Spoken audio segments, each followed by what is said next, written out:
Hi everyone, this is Dr. Catalana.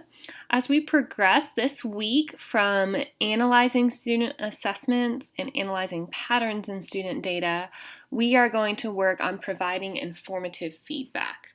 So I've had to think a little creatively because ideally you would have had actual data. In this case, we don't, given all of our circumstances right now. So the first thing I'm asking you to do this week is to choose just one of your classmates and download their Analyzing Patterns in Student Data sheet from our discussion board. Choose a different color to write in. Why not? Write in purple. And go through their work and pretend to answer all of the questions as if you were a student, okay? Now you may need to be a little creative on this.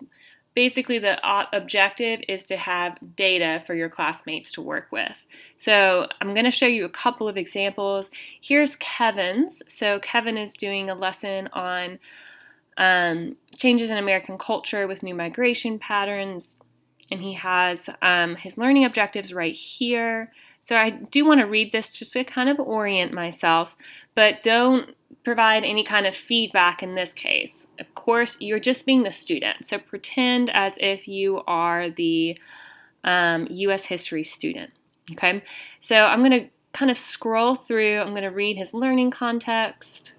So I teach it in the morning. I'm imagining myself as this student. So I'm sitting in rows, facing the front. We're doing a painting analysis. I'm just, as a student, placing myself in this situation. Now, his first assessment is a Letters from the North assessment.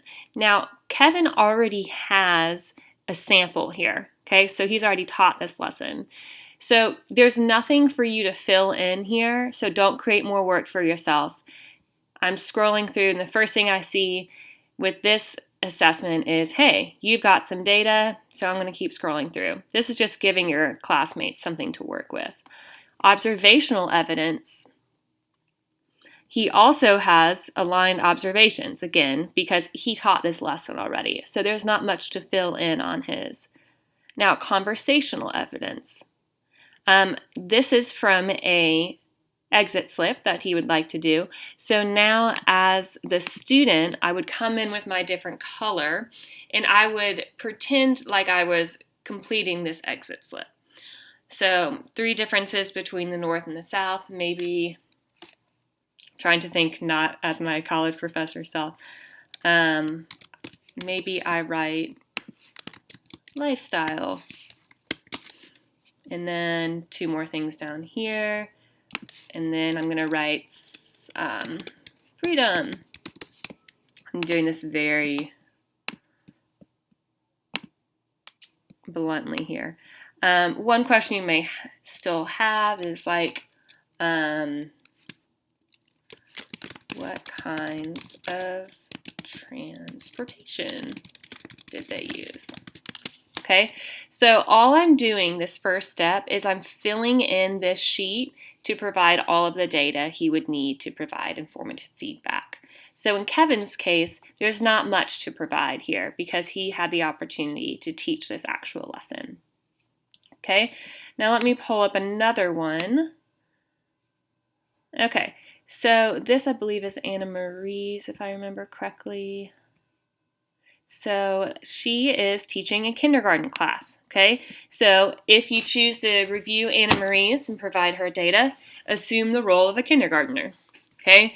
So we're constructing a graph, we're making comparisons.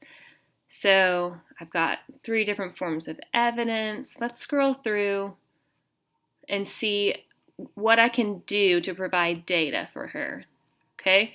So this first activity, she asked students to graph 3 different colors of bears, okay? So as the person who's providing this data, that means that I'm going to need to go in, I'm just going to do it as a chart, and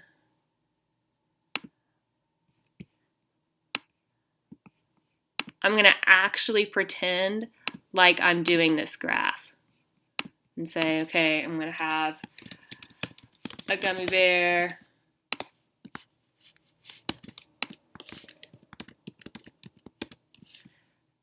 And then I'm going to do this. Now you can make this however you want to. Again, I'm just doing this quickly to show you. So I'm going to do that. Those are my red gummy bears. This is making me hungry. Those are my blue. Here's my green. And then I will actually answer these questions. So I'll say the red is less than green. Now, that's not right, guys, but that's okay. What I'm doing is I'm pretending I'm a kindergartner, okay? So you might not be able to type on her actual questions, but just go ahead and give her some kind of data to work with, okay? Then she talks about observational evidence. The student will be able to create an object graph. So the student organized objects into sets. The student put the objects on the graph correctly. So maybe let's say student spent the time eating the gummy bears. I don't even know if she were actually speaking of actual gummy bears, but you can tell Dr. Cat likes candy. Or student graphed green and blue on the same column, right? So what I'm doing is I'm just giving her information, pretending like this is the data she collected. Okay, after the lesson is over, they're doing an exit ticket.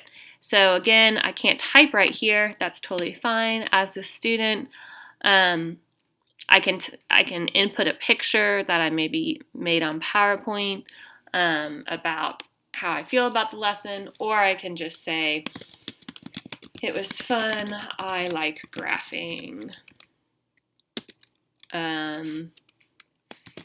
Helps you see more or less. Okay, something small.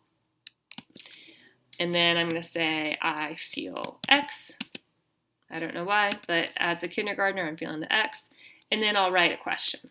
Okay, so that's your first task for the week. Just assume the role of that student and complete the assignments as if you were in your classmates' actual class. Again, you only need to do this for one of your classmates. Okay, I'll touch back with your next part of this week's assignments.